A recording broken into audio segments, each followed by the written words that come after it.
अस्सलाम वालेकुम। आज हम अलजबरे का लेक्चर 2 और पार्ट 2 आपसे डिस्कस करने जा रहे हैं। इसमें आज हम लीनियरली इंडिपेंडेंट और डिपेंडेंट वेक्टर्स की कॉन्सेप्ट को अंडरस्टैंड करने की कोशिश करेंगे और इससे रिलेटेड एक थ्योरम भी करेंगे। तो बहुत मुख्तसर से वीडियो है, तो अंडरस्टैंड करने की कोशिश कीजिएगा। ये लीनियरली इंडिपेंडेंट और dependent vectors in vector space, ये क्या कॉन्सेप्ट है। और प्रीवियस लेक्चर में हमने लीनियर कॉम्बिनेशन को डिस्कस किया था और आज हम लीनियरली इंडिपेंडेंट और डिपेंडेंट वेक्टर्स की बात करने लगे हैं।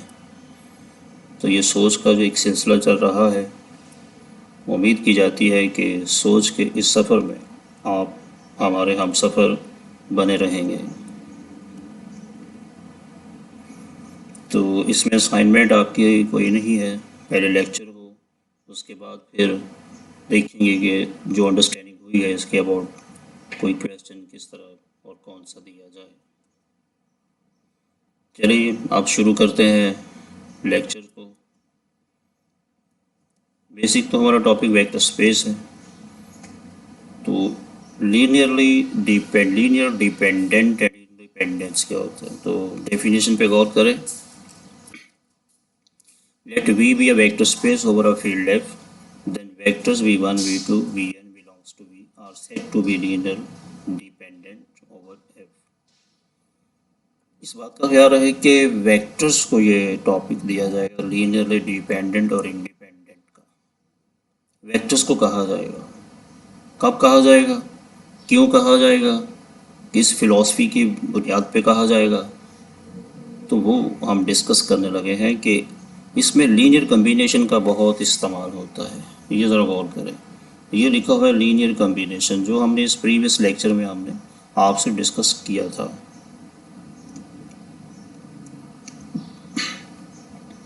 तो इसमें जब हम लीनियर डिपेंडेंट पे जाते हैं तो ये जो फील्ड्स के एलिमेंट्स हैं, जो स्केलर साथ v1 v2 के साथ मल्टीप्लाइड हैं, ये तमाम के तमाम ज़ीरो नहीं होने चाहिए।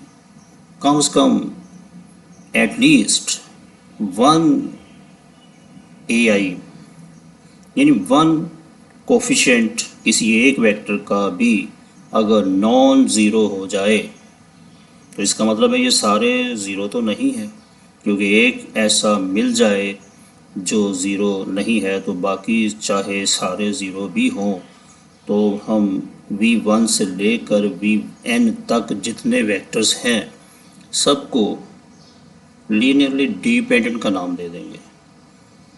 यानी कि लीनियर कम्बिनेशन में इस्तेमाल होने वाले वेक्टर्स विद स्केलर्स अगर सारे के सारे ज़ीरो नहीं हैं, a1 a2 an अगर ज़ीरो नहीं है, उनमें से कम एक भी नॉन ज़ीरो मिल जाए, कम से कम एक ज़ीरो, इसका मतलब है और भी मिल जाएं तो भी v1 v2 up to vn सारे के सारे वेक्टर्स लीनियर डिपेंडेंट वेक्टर कहलाएंगे अगर इन वेक्टर्स का लीनियर कम्बिनेशन में जो फील्ड के एलिमेंट्स यूज्ड हैं उनमें से कोई एक नॉन ज़ीरो हो। तो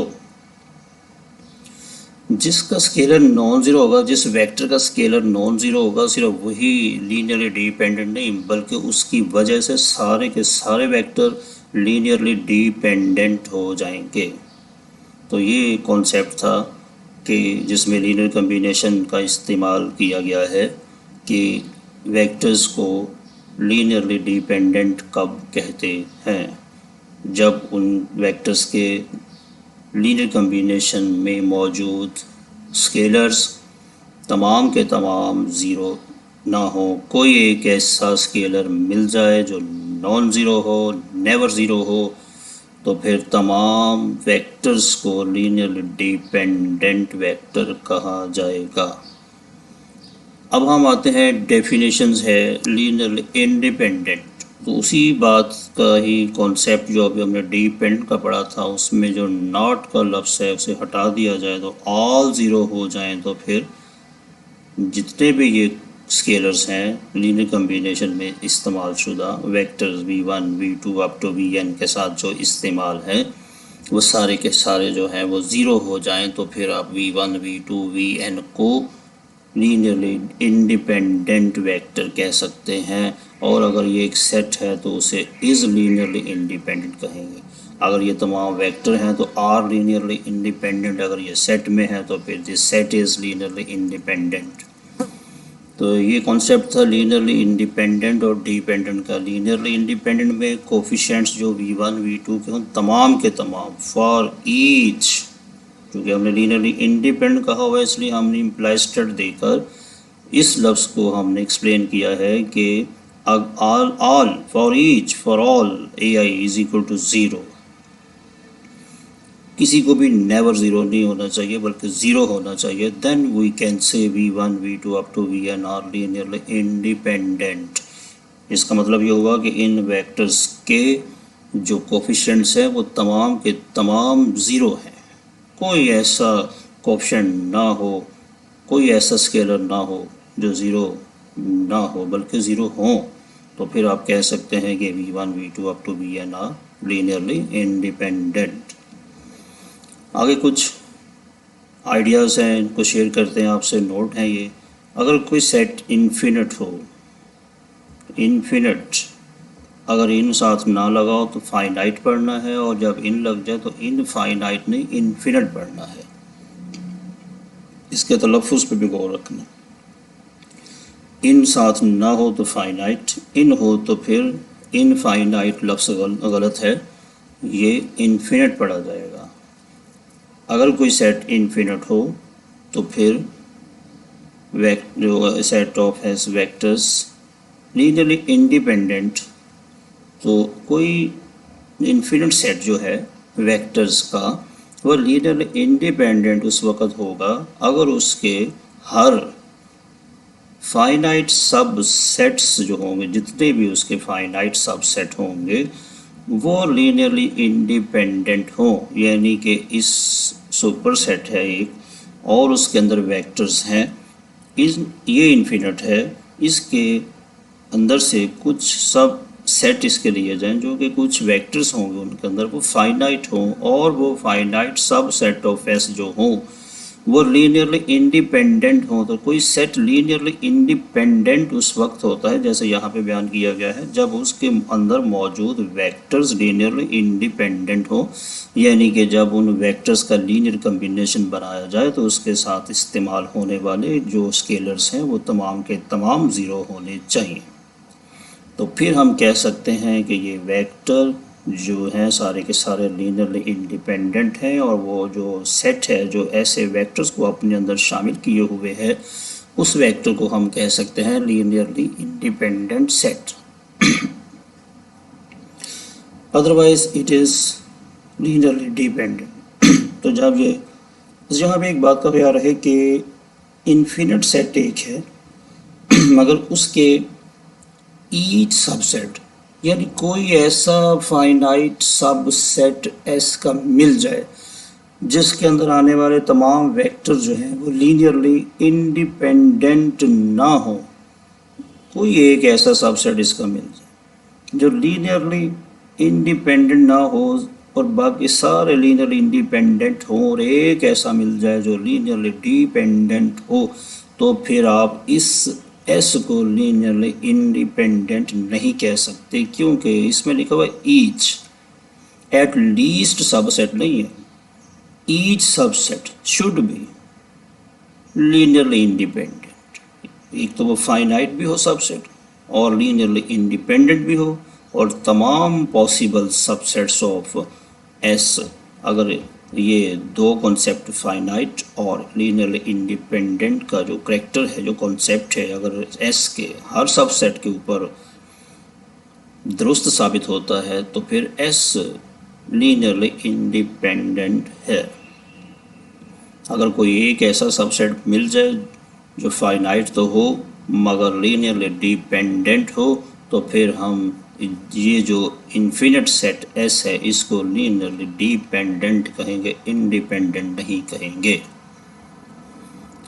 नेक्स्ट देखते हैं कौन सा नोट है जी। दूसरे नंबर पे the empty set phi is defined to be linearly independent by the definition by the mathematician we have to accept phi is linearly independent need not to prove.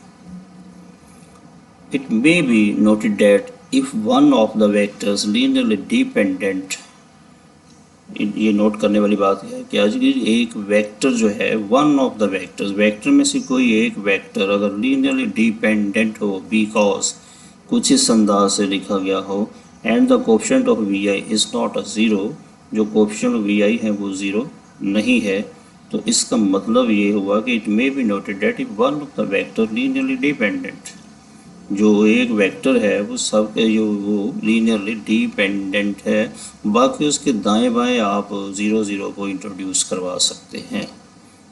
Her vector यानी कि हर vector तन्हा vector जिसके left side पे कुछ भी ना हो, one तो तस्वुर किया जा सकता है, तो हर जो वेक्टर होता है वो लीनियरली डिपेंडेंट होता है, क्योंकि उसकी हमने लेफ़्ट साइड पे वन का तस्वुर जो है वो अंडरस्टूड तस्लीम किया हुआ है। और वन जो है वो आउट ऑफ फील्ड भी हरगिज़ नहीं हो सकता, क्योंकि फील्ड जो है वो वन को अपने अंदर शामिल किए हुए होती है। दूसरा कॉन्सेप्ट हमने ये तीसरा डिस्कस कर लिया, और उसके बाद फिर हम ये देखते हैं कि और यहाँ पे एक बात को करने की कोशिश करते हैं कि at coefficient of V I is not zero, coefficient of V I जो है वो ज़ीरो नहीं है, ये जो वन है। ये वाली बात हर वेक्टर के साथ अप्लाई हो सकती है। एनी नॉन ज़ीरो वेक्टर, कोई ऐसा वेक्टर जो null vector, non zero vector null vector ना हो, वो है v by itself is linearly independent for a v is equal to zero. ये एक वेक्टर है जो नल वेक्टर नहीं है, जो नॉन ज़ीरो वेक्टर है, तो उसका जब हमने लीनियर कम्बिनेशन बनाया तो ज़ाहिर है राइट साइड पे हम by definition of the linear combination किसी एक वेक्टर को भी जब लीनियर कम्बिनेशन के तौर पर लिखेंगे तो राइट साइड पे ज़ीरो ही लिखेंगे। और ये चूँकि नल वेक्टर नहीं है, ज़ीरो वेक्टर नहीं है, तो फिर ये ज़ीरो कैसे आएगा। Obviously we have to accept a is equal to zero, वरना ये ज़ीरो नहीं आ सकेगा। तो इसका मतलब ये हुआ कि ये जो नॉन ज़ीरो वेक्टर है इसके साथ ए है, और वो जो ए है वो नेवर ज़ीरो है, तो आप इसे कह सकते हैं कि ये बज़ाते खुद जो है वो लीनियरली इंडिपेंडेंट है। चलें, अब काफ़ी कॉन्सेप्ट क्लियर हो चुका होगा, लीनियरली इंडिपेंडेंट कॉन्सेप्ट क्या है और लीनियरली डिपेंडेंट कॉन्सेप्ट्स क्या है। ये लीनियर कम्बिनेशन इसके अंदर इस्तेमाल होता है, और स्केलर्स का ज़ीरो होना और ना ज़ीरो होना इस टॉपिक की जो है वो कॉन्सेप्ट की क्लियरेंस के लिए काफ़ी सपोर्ट करता है। अब नेक्स्ट इसके थ्योरम की तरफ चलते हैं, वो कैसा है, वो क्या है। This is very very important theorem. इसको समझना भी चाहिए और इसको अंडरस्टैंड भी करना चाहिए और इसकी प्रैक्टिस भी करनी चाहिए। ये यहाँ पे आपको काफ़ी फ़िक्री तौर पे एक तब्दीली और एक कॉन्सेप्ट जो होता है वो एक सोच को चेंज करने के लिए होता है, तो यहाँ पे आपको एक कॉन्सेप्ट मिलेगा। ज़रा देखिए कैसा है। दो पार्ट्स इस थ्योरम के, दोनों ही बहुत अहम है। कोशिश करते हैं कि आपके गोश गुजार किया जा सके, ये नज़रिया क्या है, ये कॉन्सेप्ट क्या है, ये फ़िक्र क्या है, ये तसव्वुर क्या है। Let V be a vector space over a field F, and S is equal to V1, V2 up to Vn. Be a set of vector in V. Then first part है, if S is a linearly independent, then any subset of S is also linearly independent. क्या concept दिया गया है कि अगर कोई S linearly independent है, यानी अगर एस के अंदर आने वाले तमाम वेक्टर जो हैं वो लीनियरली इंडिपेंडेंट है, यानी कि उनके जो स्केलर्स हैं वो सारे के सारे ज़ीरो हैं, तो फिर कोई भी आप इसका सबसेट ले लें तो उसका जो सबसेट होगा वो भी इसी नेचर का होगा। वो जो इसका सबसेट होगा जो कि बजाते खुद ये लीनियरली इंडिपेंडेंट है, तो इसका हर सबसेट, यानी का मतलब ये है कोई भी ले लें एक ही नेचर के सारे होंगे, अगर कोई भी आप सेट ले लें तो वो भी लीनियरली इंडिपेंडेंट ही होगा, क्योंकि उसका सुपर सेट जो है लीनियरली इंडिपेंडेंट है। नेक्स्ट क्या है part, if S is linearly dependent, अगर हम जो एस है उसे लीनियरली डिपेंडेंट मान लें, देन इट्स सुपर सेट, अगर एस के ऊपर नज़रिया ये हो कि लीनियरली डिपेंडेंट है, तो फिर इसका सुपरसेट ये देखो कैसे बना हुआ है कि V का इसमें इजाफा कर दिया है और S के अंदर जो एलिमेंट है वो V1 से Vn तक है। यहाँ पे V का इजाफा कर दिया है तो इस जो S के एलिमेंट्स हैं उनसे एक एलिमेंट ये ज़्यादा हो चुका है, इसलिए this is a super set of S। और S अगर तस्वुर कर लिया जाए कि जी वो लीनियरली डिपेंडेंट है तो उसका सुपर सेट जो होगा वो भी लीनियरली डिपेंडेंट होगा। तो फर्स्ट पार्ट में लीनियरली इंडिपेंडेंट और सब सेट का कॉन्सेप्ट है और वो भी लीनियरली इंडिपेंडेंट। यहाँ पे S को लीनियरली डिपेंडेंट और उसके सुपर सेट को लीनियरली डिपेंडेंट का तस्वुर दिया गया है। For all V belongs to capital V that is every super set of S। ये बड़ी इंपॉर्टेंट बात है, एवरी सुपर सेट, हर सुपर set of S is linearly dependent likewise to this. तो हम फर्स्ट पार्ट पे ज़रा गौर करते हैं, एक दफ़ा रीडिंग करते हैं उसकी। If S is linearly dependent linearly independent then any subset of S is, any में भी ईच का ही ख्याल होता है, एवरी का ही ख्याल होता है, जमा की सोच होती है लेकिन एक से जमा पे जाती है, एक से ज़्यादा पे जाती है। तो अगर हम इसके बारे में ज़रा देखते हैं कि लीनियरली इंडिपेंडेंट इसके सब सेट को किस तरह किया जाता है, तो ज़रा इस पर गौर व फिक्र करते हैं। तो फर्स्ट पार्ट का प्रूफ देखते हैं कि late V1 up to I कहाँ से कहाँ तक है, I को N तक नहीं जाने दिया, N के नीचे इक्वलिटी का साइन नहीं है, I जो है वो लेस देन N है। इसका मतलब ये हुआ कि इस सेट में N एलिमेंट नहीं है, जो S के N एलिमेंट हैं, Vn से नज़र आ रहा है कि S के अंदर टोटल N एलिमेंट है, तो ये I है, टोटल I एलिमेंट है और I जो है वो लेस देन N है, इक्वल टू N का चांस नहीं दिया, ना ही देना है, ताकि ये एक प्रॉपर सबसेट ऑफ S महसूस हो सके। Be a subset of S and suppose that, आगे के linear combination in I vectors का बनाया गया जिसकी राइट साइड पे नल वेक्टर लिखा हुआ है, तमाम जो स्केलर उनका ताल्लुक F से है। ये सारा कुछ क्यों लिखा है, कैसे लिखा है, कहाँ से आया है, ये लीनियर कम्बिनेशन की डेफिनेशन को अंडरस्टैंड करें तो ये आप सारा कुछ खुद भी लिख सकते हैं। Then A1 V1 plus A2 V2 plus up to this. ये ज़रा गौर से देखा जाए कि ये जो है AI VI, इसके लेफ़्ट पे एक और भी एलिमेंट हो सकता है जो AI -1 होता है और VI -1, और इसकी राइट पे आपको VI +1 नज़र आता है। तो इसके इस AI और VI से नेक्स्ट जितने भी होंगे उनको आप जब लिखेंगे तो वो ज़ीरो कोफिशेंट के साथ लिखेंगे। ज़ीरो भी आपके पास F में होता है, ये 0 और 1 जो है दोनों ही आउट ऑफ फील्ड यानी F नहीं होते।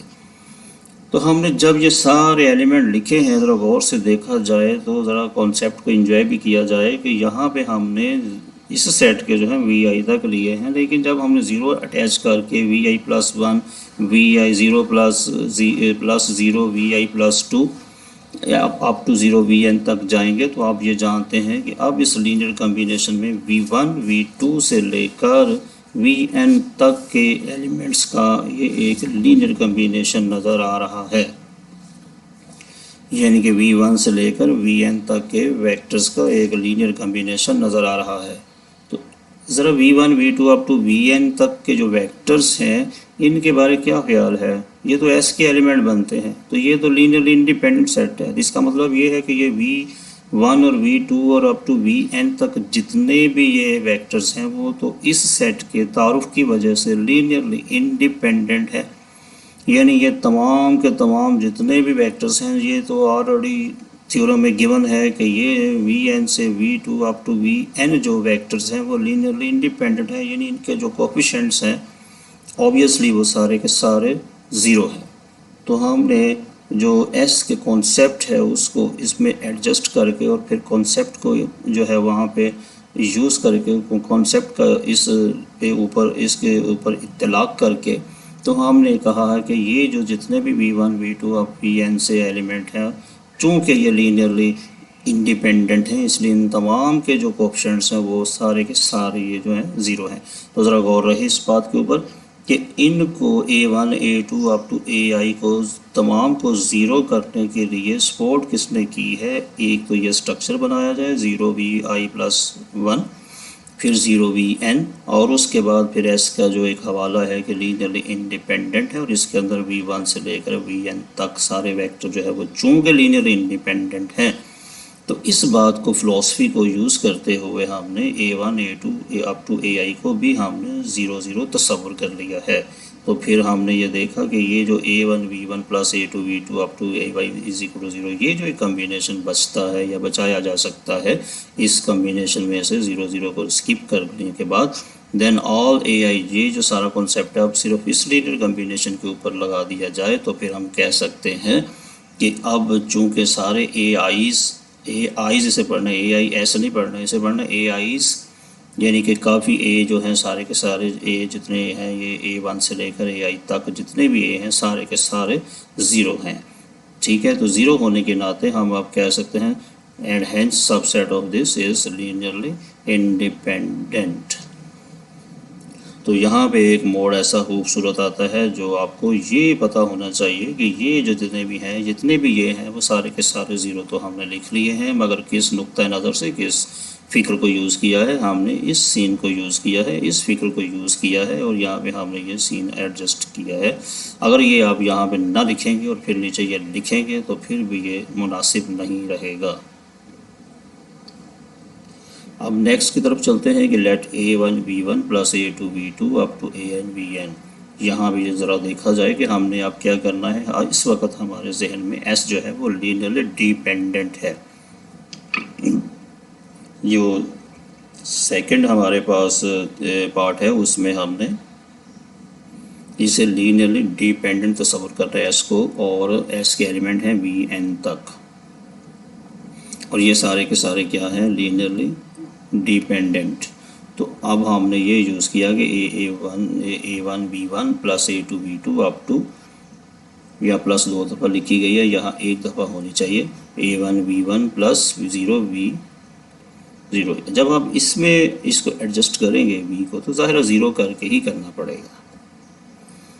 ज़रा इस बात में भी गौर रहे कि जब आप इस लीनियर कम्बिनेशन में जो s का है, s में vn तक है और वो लीनियर डिपेंडेंट है, तो इसका मतलब ये हुआ कि ये जो आपके पास एलिमेंट, ये जो लीनियर कम्बिनेशन है, इसमें किसी और को जब ऐड करेंगे तो वो आप ज़ीरो कोफिशिएंट के साथ ही ऐड करेंगे ताकि उसका वजूद नज़र भी आए और मानवियत में वो ना होने के बराबर हो, और बाकी यही बच जाए जो an और vn वाला हिस्सा है।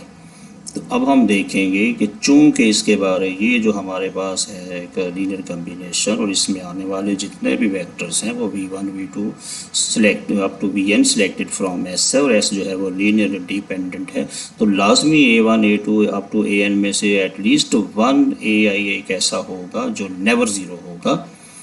तो उस नेवर ज़ीरो होने की वजह से, किसी एक कोफिशिएंट के नेवर ज़ीरो होने की वजह से, हम इन तमाम वेक्टर्स को जो ये जो यूज़ हो रहे हैं सबको लीनियरली डिपेंडेंट का नाम देंगे, क्योंकि ये यहाँ तक की जो डेफिनेशन है an vn तक s जो है लीनियरली डिपेंडेंट है, तो हमें ये ख्याल नहीं कर सकते कि तमाम के तमाम स्केलर जो हैं वो ज़ीरो हैं। हमें ये ख्याल करना पड़ेगा डिपेंडेंट के लफ्ज़ की वजह से कि कोई एक स्केलर ऐसा है जो ज़ीरो नहीं है। उस नहीं की वजह से ये सारा vn v1 v2 और अप टू vn, और उसमें शामिल कर लो कि v, ये सारे का सारे जितने भी वेक्टर हैं वो सारे के सारे लीनियरली डिपेंडेंट वेक्टर्स हैं, और इनका जो एक सेट बनेगा वो लीनियरली डिपेंडेंट सेट है। वो ये हैं लीनियरली डिपेंडेंट, और ये सेट जो वो है लीनियरली डिपेंडेंट। मेरा ख्याल है कि अब आपको ये नज़रिया काफ़ी हद तक समझ आ चुका होगा कि किस वक्त कौन सी लॉजिक का इस्तेमाल करके और कौन सा ख्याल डेवलप किया गया है। तो अगर इसके बावजूद भी अगर आपको समझ ना सके तो हम हाजिर हैं, तो फिर हम दोबारा हाजिर होंगे नेक्स्ट लेक्चर में नेक्स्ट वीडियो के साथ। थैंक यू सो मच, आपकी समातों का बेहद शुक्रगुजार हैं। Thank you so much.